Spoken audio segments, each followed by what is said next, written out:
అంతర్జాతీయ యోగా దినోత్సవం నిర్వహణకు సంబంధించిన ఏర్పాట్లను వేగవంతం చేయాలని సీఎం చంద్రబాబు అధికారులను ఆదేశించారు. రాష్ట్ర వ్యాప్తంగా జరిగే యోగా దినోత్సవ కార్యక్రమాలను సమన్వయంతో ఘనంగా నిర్వహించేలా అన్ని శాఖలు సమిష్టిగా పనిచేయాలని సూచించారు. సచివాలయంలో సీఎం అధ్యక్షతన యోగాంధ్ర ఏర్పాట్లపై ఉన్నత స్థాయి సమీక్ష సమావేశం జరిగింది. యోగా కార్యక్రమాల అమలు, ప్రజల భాగస్వామ్యం పెంపుపై సమావేశంలో చర్చించారు.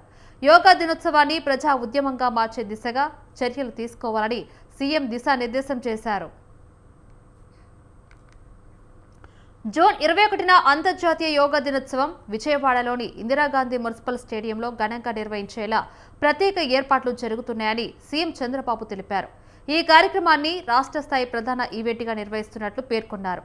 రాష్ట్ర వ్యాప్తంగా అన్ని జిల్లాల్లో యోగా కార్యక్రమాలు నిర్వహించేలా ప్రణాళికలు సిద్ధం చేయాలని ఆదేశించారు. ప్రజల భాగస్వామ్యంతో యోగా ద్వారా ఆరోగ్యకర జీవన శైలిపై అవగాహన పెంపొందించడమే లక్ష్యంగా ప్రభుత్వం చర్యలు తీసుకుంటుందని స్పష్టం చేశారు.